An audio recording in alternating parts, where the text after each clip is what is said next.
This is a video about XRP and Ripple for traditional finance people. So, in the financial system, there's this paradox. We can send information around the world in milliseconds from one country to another, like pictures, text messages, email, yet cross-border payments, moving money from one country to another, especially between banks, can still take days to settle. It's slow and outdated.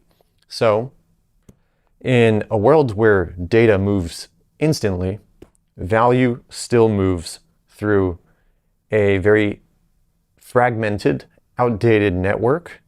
And the reason is because they are tied to legacy rails that really haven't been updated in the last 50 years. So the financial system needs to be updated, and financial institutions and central banks are trying to make that shift. Now, we know the system is slow, opaque, and expensive, so it's clear that at this point, governments, central banks are trying to get on board with the disruption taking place.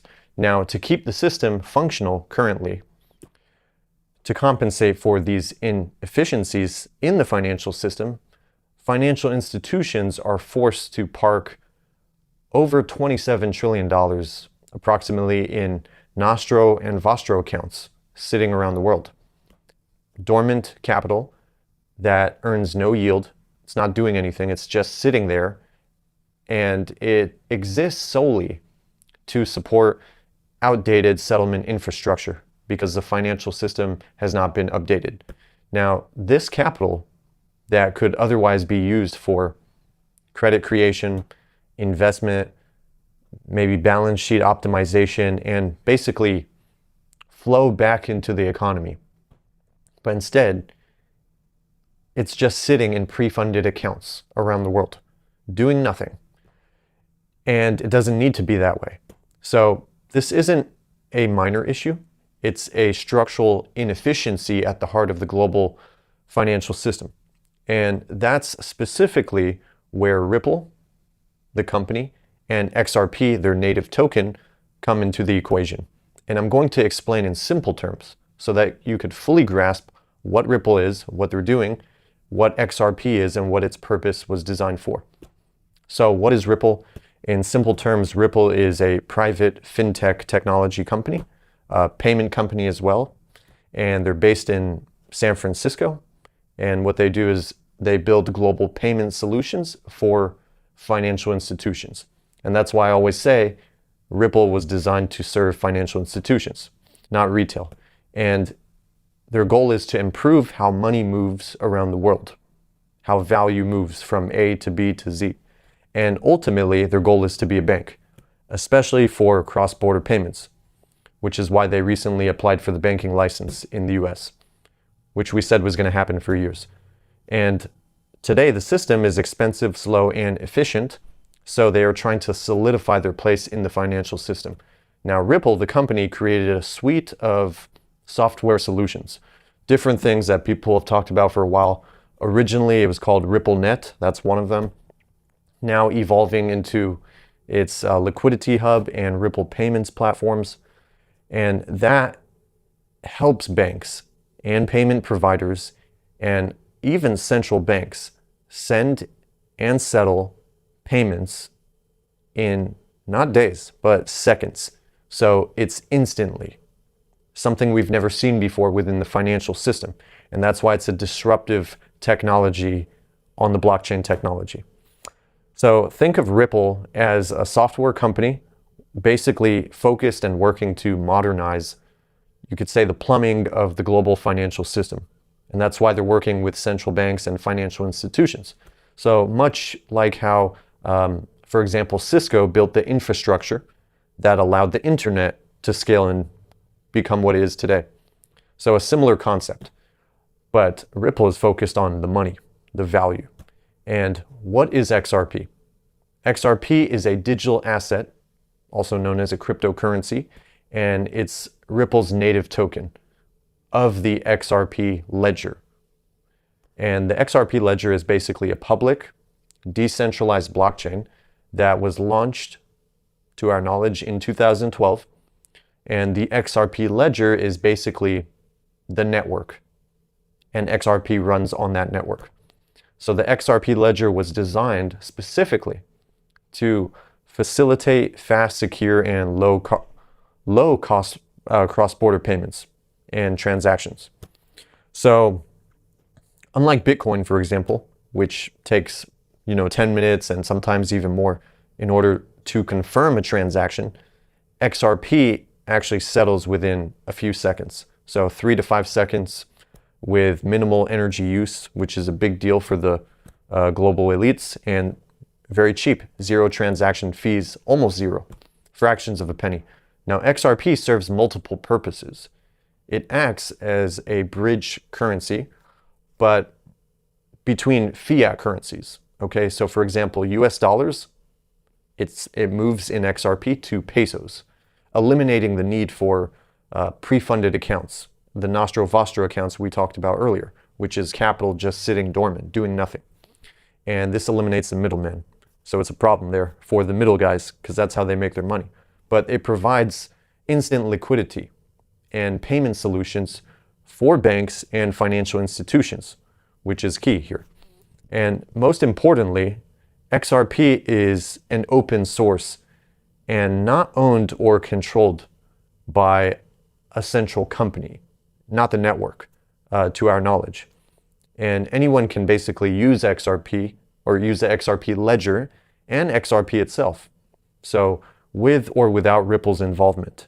And that's always been the case since the technology emerged. Now, here's a better analogy to better understand and grasp where Ripple or what Ripple is and XRP. So think of Ripple like Apple, building software such as iOS, iMessage, Safari, and hardware like iPhones.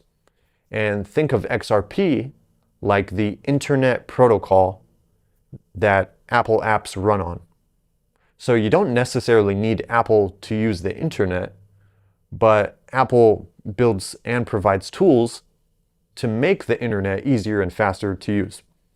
And likewise, you could think of it in that sense, Ripple builds enterprise tools and solutions using XRP and the XRP ledger, which is their network. And XRP and the XRP ledger can exist and function basically independently of Ripple. So they don't need Ripple, the company. It's completely separate. So that's one way to look at it, just so you have a better visual.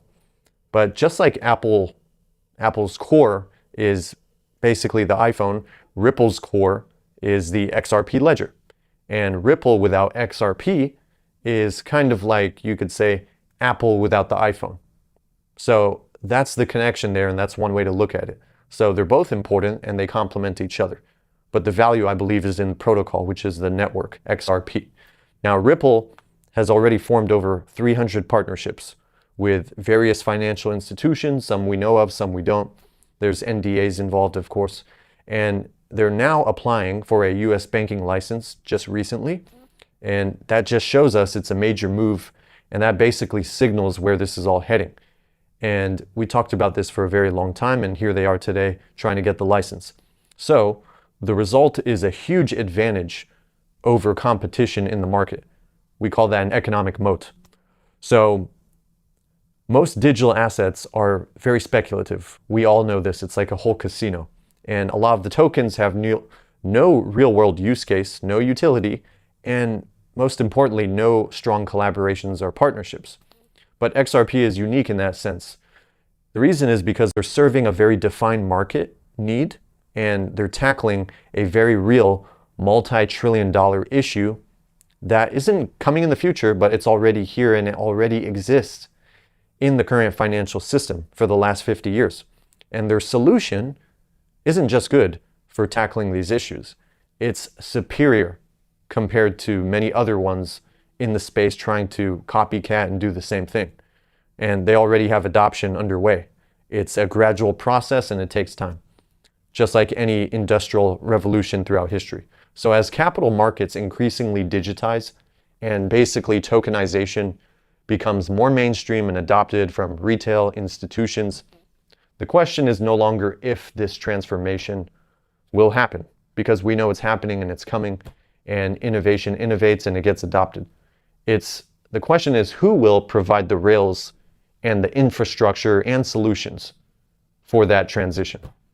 And that's what I like about XRP. Now, unlike many other speculative crypto projects, XRP is actually backed by real world utility, real use case, enterprise demand from institutions, and clearly a defined role in the emerging financial system and the architecture here. So that's clear as day when you read between the lines and look at what they're doing, not what they're saying. And financial institutions will integrate Ripple's solution, in my opinion, and that will continue over time. And the more XRP is used as a liquidity and settlement tool, I think the more valuable it's going to become. And I'll explain my thesis behind that very shortly. So, in my opinion, this is an opportunity to invest not just in speculation, but in the protocols and the infrastructure. Now, XRP represents exposure to real solutions, okay? One that solves multi-trillion-dollar problems that already exist, as I said, backed by enterprise financial institutions and working with regulators on top of that, central banks as well, for a long time now, and institutional players that really control the world and the monetary system, okay? So if they're sitting at the same table with these people, that says a lot. In my opinion, that holds weight. Now, my investment thesis on XRP is very simple, and I'll compress it even more. I believe XRP is really positioned and has been for a long time to rise significantly in value over the years and decades ahead of us. And I know you could think this is just speculation. There is some speculation involved, but it's more than that. It's grounded, very much grounded in two major forces that I believe will shape the future of global markets and push the XRP price much higher. So to keep it simple, we'll talk about two. Fiat currency debasement. This is number one. XRP, like every other asset out there, is priced in fiat currency, okay? US dollars, euro, and these fiat currencies are in constant decline because you know what central banks love to do? Credit creation, debase the currency. Central banks around the world are forced to print money just to keep the debt-based system functioning, and they basically create more money out of thin air.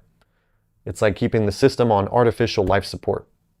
And as the currency supply continues to expand, we know what happens.